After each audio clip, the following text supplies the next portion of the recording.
2부입니다. 세계 역사 이야기 근대편을 함께 살펴보겠습니다. 이번 시간에는 예카테리나 대제에 대해서 살펴볼게요. 프랑스에서 국왕, 왕비, 귀족들이 목이 잘려 나가고 있을 때 러시아의 여자 황제는요, 공포스럽게 지켜보고 있었어요. 예카테리나 대제인데요. 30년 전에 러시아의 황제가 된 거죠. 표트르 대제가 그랬던 것처럼 예카테리나 대제도요, 서양의 사상을 무척 동경했어요. 그렇지만은 국왕의 권력은 신으로부터 직접 물려받은 것이다 라고 생각을 하고 있었죠. 이 예카테리나는 러시아 사람이 아니었어요. 독일 왕국의 작은 주의 군주였던 아버지와 스웨덴 어머니 사이에서 태어났어요. 어머니의 사촌 오빠가 표트르 대제의 딸과 결혼을 해서 울리히라는 아들을 낳았는데 그 울리히와 결혼을 하게 된 사람이었어요. 세월이 지나서 표트르 대제의 또 다른 딸이었던 옐리자베타가 왕이 되었는데요. 자식이 없다 보니까 울리히를 왕위 계승자로 삼았던 거예요. 그 예카테리나가 15살이 되었을 때 옐리자베타 여제가 예카테리나를 러시아로 초대했어요. 그래서 어머니와 함께 옷을 챙겨서 러시아 수도 상트페테르부르크로 왔어요. 6주간의 여행은 끔찍했어요. 네, 눈과 얼음, 진흙탕을 만나서 길을 잃어버리기도 하고요. 밤에는 나그네들이 짐짝처럼 들어차 있는 그런 여인숙에서 잠을 자기도 했어요. 예카테리나 일행이 상트페테르부르크에 도착을 했을 때요. 맞이하러 나온 사람들은 다시 이들을 태워서 모스크바로 향했어요. 여기서 울리히를 만날 수가 있었어요. 울리히하고 같이 지내는 동안에는요, 예카테리나는 그 남자가 자꾸만 싫어졌어요. 하인들에게 난폭하게 하고 조정의 대신들에게 무례하게 하고 예배를 보는 도중에도 시끄럽고 큰 소리로 농담을 하는 좀 이상한 남자였어요. 그리고 러시아 황제가 될 사람이었는데요. 러시아 말을 쓰지 않았어요. 이 울리히는 독일어로 말을 했고 프로이센에 가서 살고 싶다고 말을 했어요. 그런데 그때 당시에 러시아와 프로이센은 서로 원수의 관계였거든요. 옐리자베타 여제는요, 체구가 크고요, 상대방을 압도하는 풍채를 갖고 있었어요. 그러다 보니까 예카테리나는 울리히와 결혼하고 싶지 않다는 그 생각을 말할 수가 없었어요.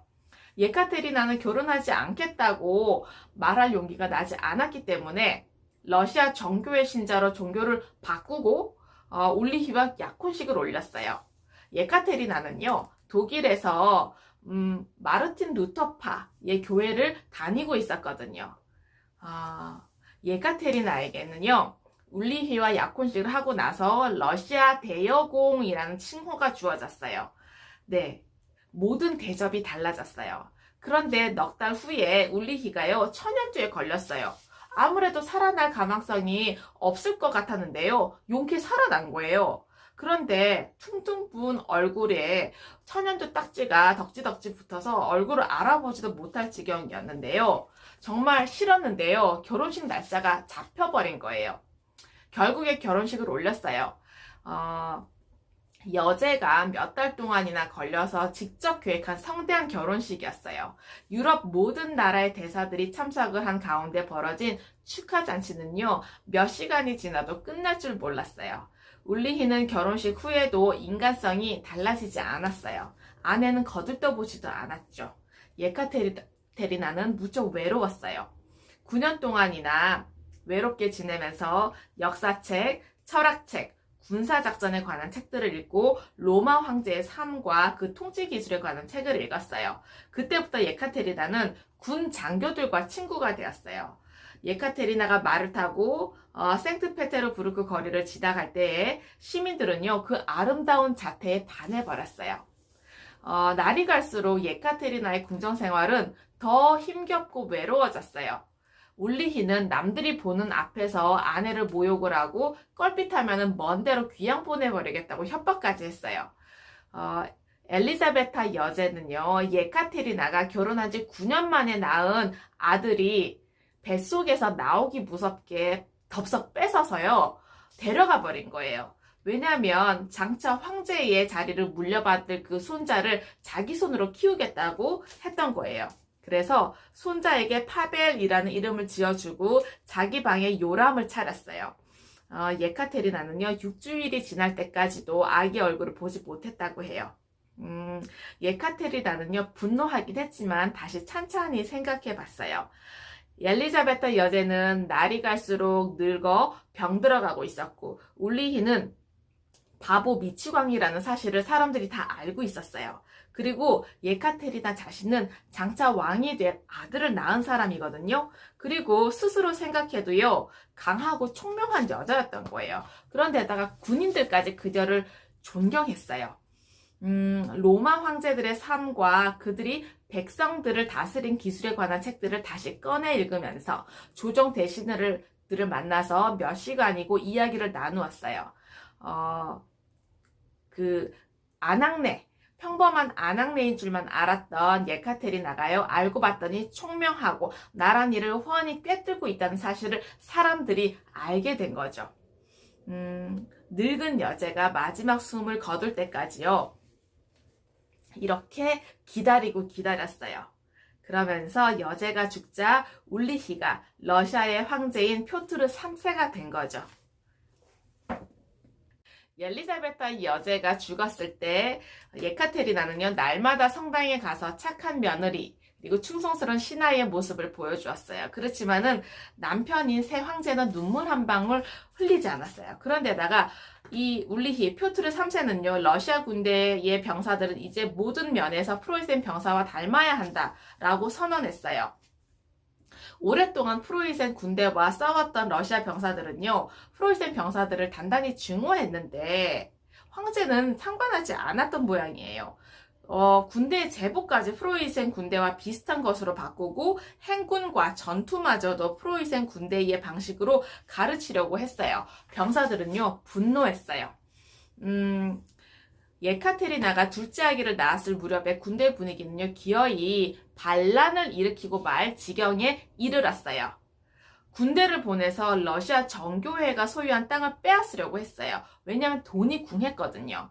그러다 보니까 정교회 수도원을 샅샅이 뒤져서 돈이 될 만한 것이라면 무엇이든 다 집어오라고 이 황제가 병사들에게 명령을 했는데요. 정말 병사들은요, 러시아 정교회 신자들이었기 때문에 끔찍히 싫어했어요.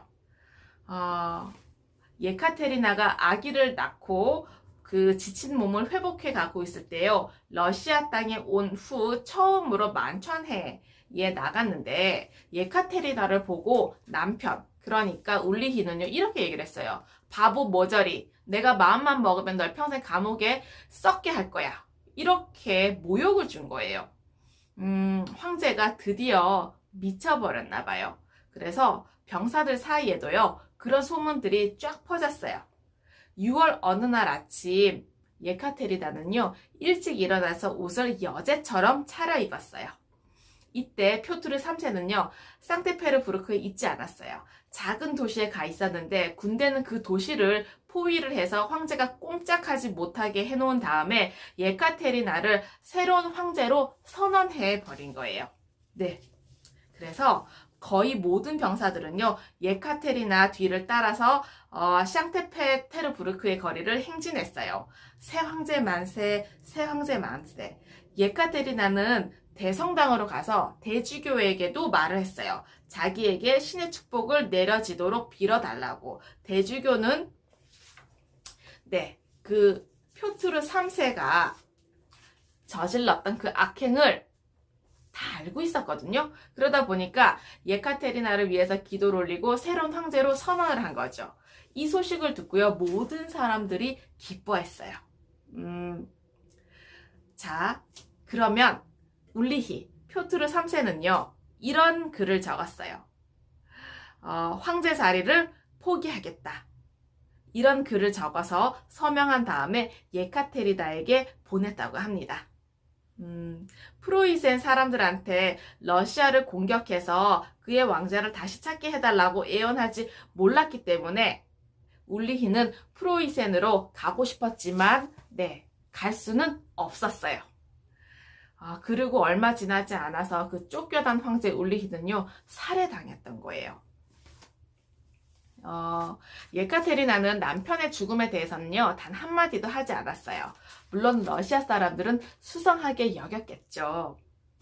예카테리나는요, 그 후 34년 동안 표트르 대제와 비교해서도 뒤지지 않을 만큼의 정열을 다 바쳐서 러시아를 다스렸어요. 매일매일 15시간씩 일을 했어요. 그녀가 다스리는 동안 러시아의 영토는요, 크게 넓어졌고, 러시아 군대는요, 캐나다의 북쪽에 있는 알래스카를 러시아 영토로 만들었고, 오스만 투르크, 몽골로부터 땅을 빼앗았고, 폴란드의 동부도 점령하게 되었어요.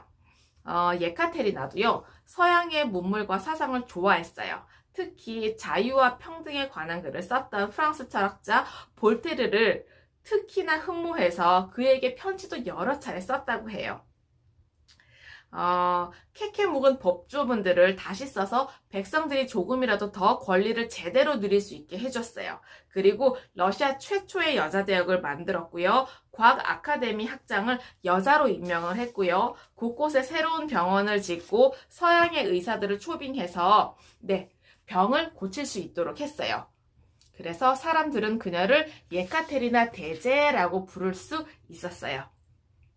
예카테리나가 거의 통치를 막바지쯤에는요, 부강한 나라가 되어 있었어요. 그러니까 예카테리나는 귀족들에게 과거보다 훨씬 더 큰 권력을 주었고, 귀족들의 땅을 농사지어서 먹고 사는 촌민과 농노들의 삶은요, 사실 그리 관심을 두지 않았어요. 가난한 러시아 백성들은요, 날이 갈수록 가난해졌어요. 그리고 인간에게 자유와 평등을 선사했던 프랑스 병이 러시아에 전염되지 않도록 했던 모양이에요. 어떠셨나요? 과거의 지혜와 지식을 통해서 현재와 미래의 삶이 좀 더 풍성하고 의미 있기를 기원합니다. 감사합니다.